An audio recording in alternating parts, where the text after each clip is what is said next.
رمضان المبارک میں نبی علیہ السلام عبادات میں اتنی محنت فرماتے تھے، مشقت اٹھاتے تھے کہ رمضان کے علاوہ کسی اور مہینے میں اس قدر محنت نہیں فرماتے تھے۔ اس سے معلوم ہوا کہ خاص اہتمام فرماتے تھے اس مہینے۔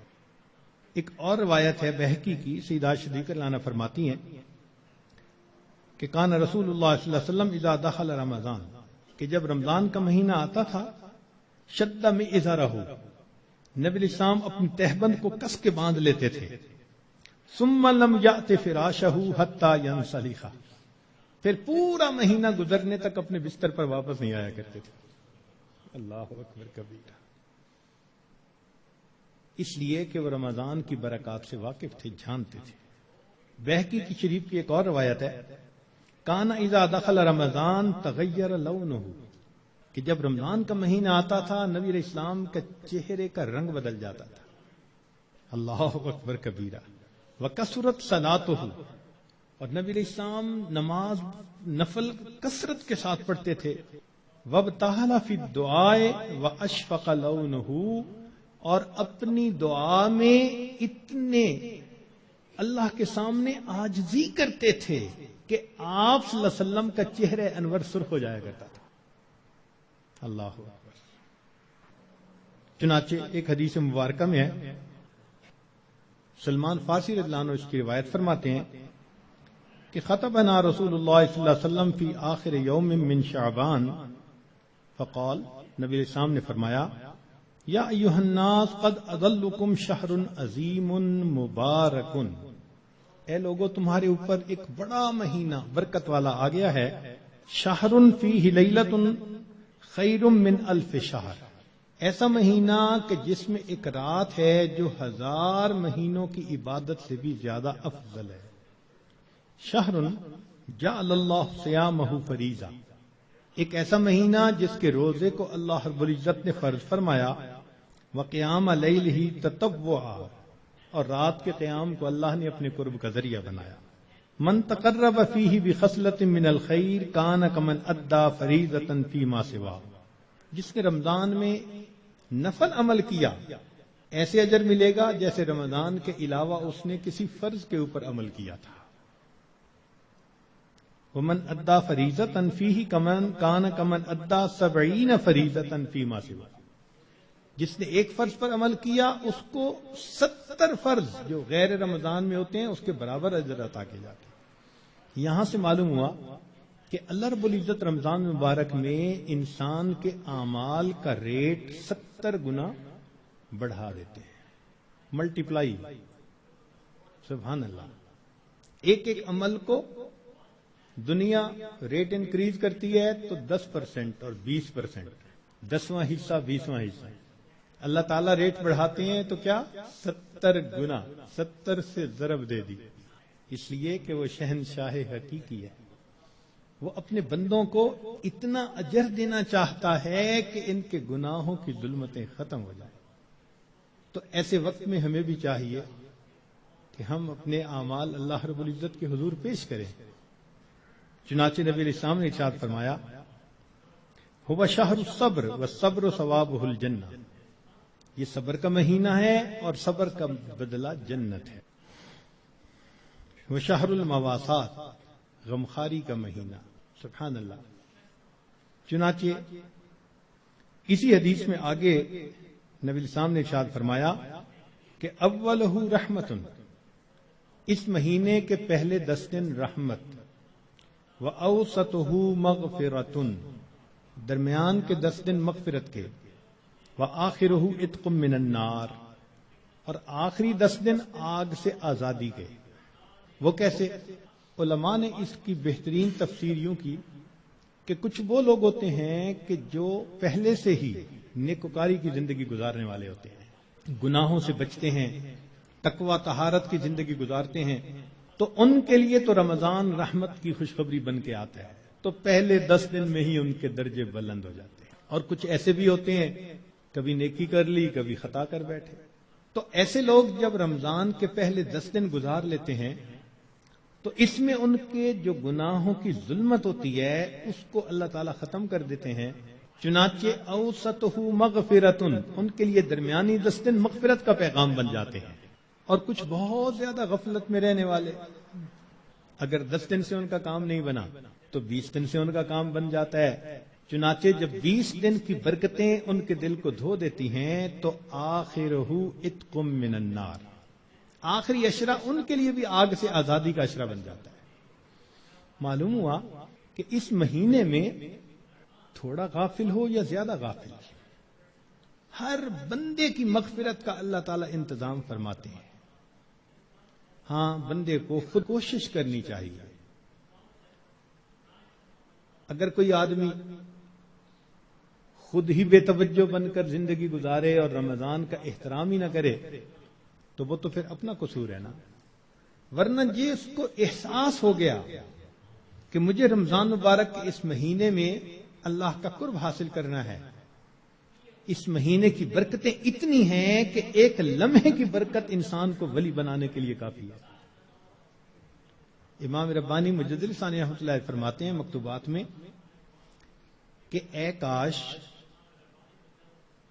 پورے سال کی برکتوں کو رمضان المبارک کی برکتوں کے ساتھ وہ نسبت ہوتی جو ایک دریا کو سمندر کے ساتھ ہوتی ہے، مگر وہ بھی نہیں ہے. اس مہینے کی برکتیں اتنی زیادہ ہیں، اللہ اکبر کبیرہ. چنانچہ نبی علیہ السلام نے ارشاد فرمایا کہ وَاسْتَكْثِرُوا فِيهِ مِنْ 4 خصال، 4 اعمال اس مہینے میں زیادہ کرو.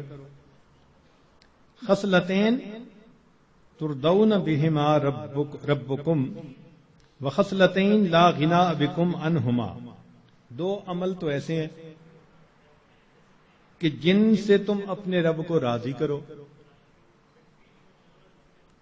اور 2 عمل ایسے ہیں کہ تمہیں اس کے سوا چارہ ہی نہیں، مجبوری ہے تمہاری.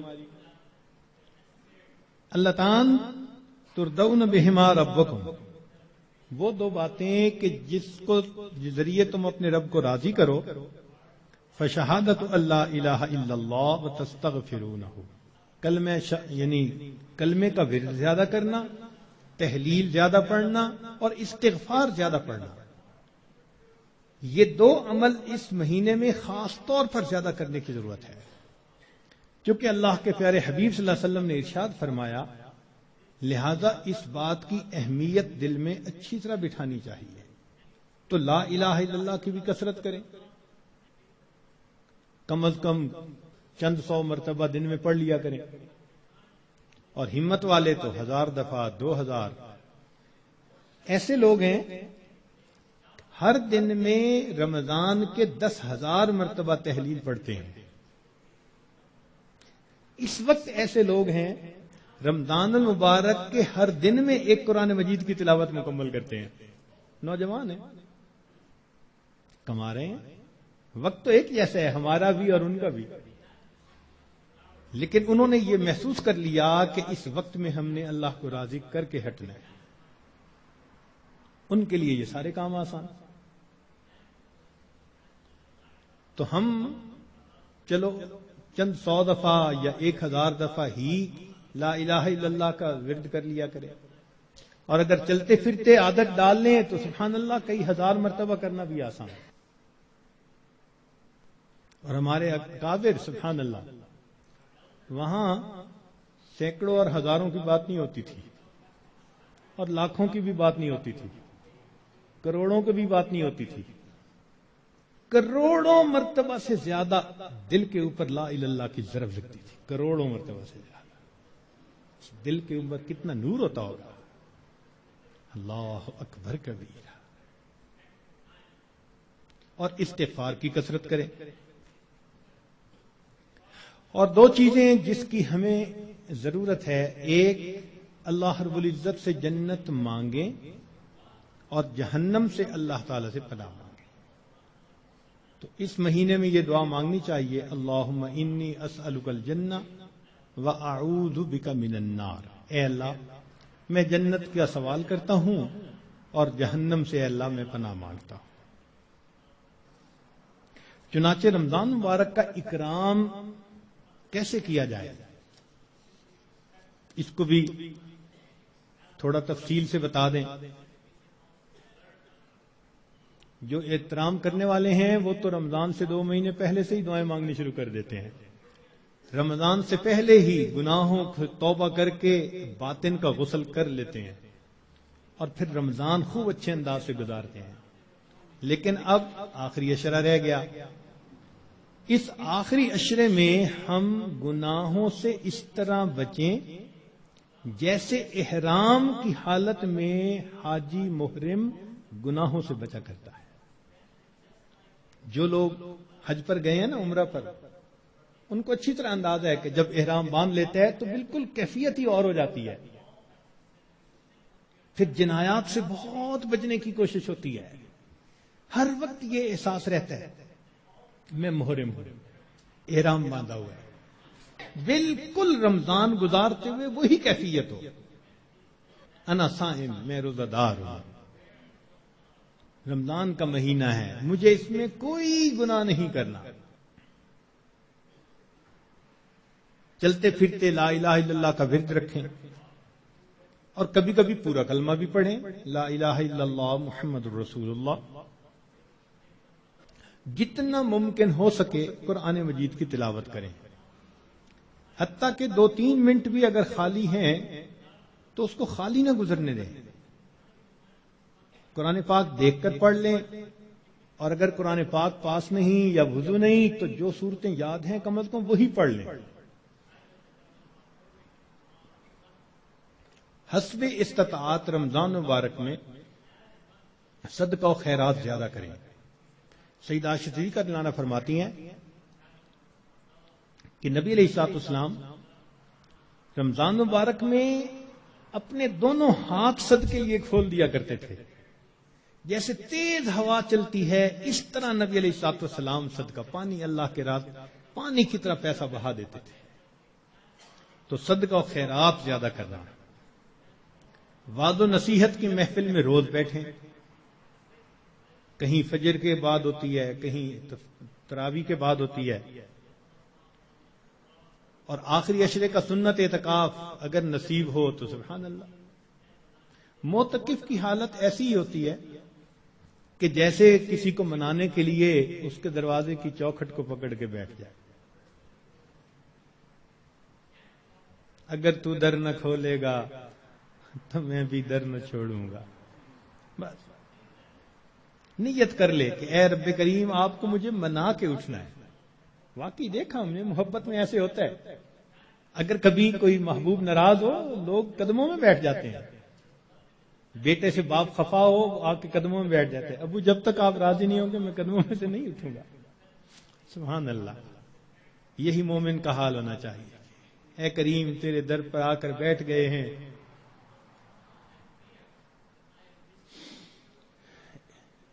اجازت ہو تو آ کر میں بھی شامل ان میں ہو جاؤں. سنا ہے کل تیرے در پر ہجوم عاشقاں ہوگا.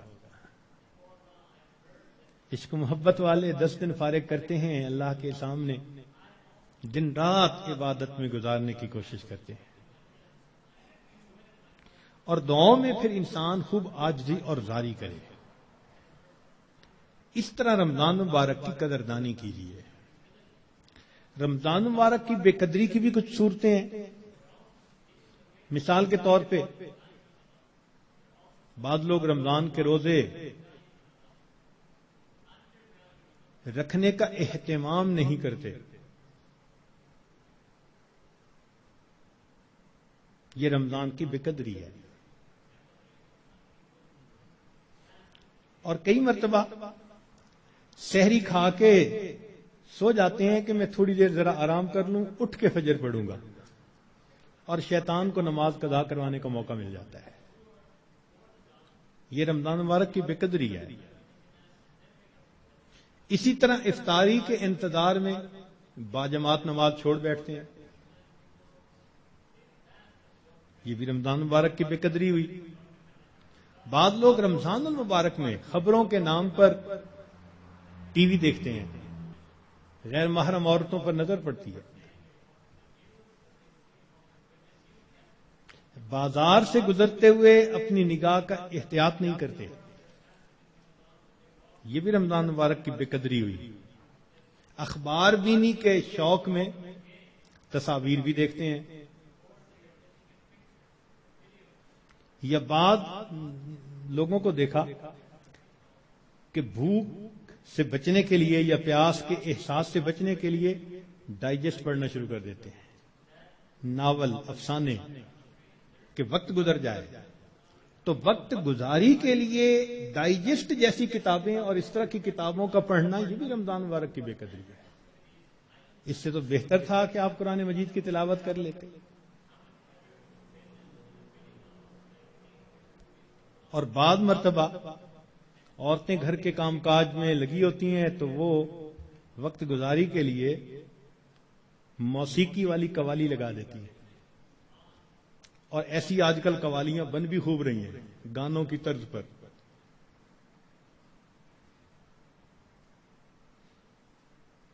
بھئی کوئی بیت الخلاء کے طرز پر مسجد بنا دے تو آپ کو خوشی ہوگی، دیکھ کے غصہ آئے گا نا.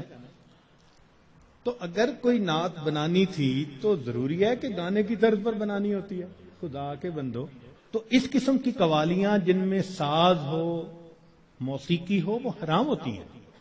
نبی علیہ السلام نے ارشاد فرمایا، میں آلات موسیقی کو توڑنے کے لیے مبعوث ہوا ہوں، اس لیے اس سے 100% پرہیز کرنا چاہیے. بعض نوجوان وقت گزارنے کے لیے انٹرنیٹ پہ بیٹھ جاتے ہیں، اور جو دنیا بلا کا گند ہے وہ انٹرنیٹ کے اندر موجود ہوتا ہے. یہ بھی رمضان مبارک کی بے قدری ہوئی. اور بعض اپنے دوستوں سے میسیجز کا سلسلہ شروع کر دیتے ہیں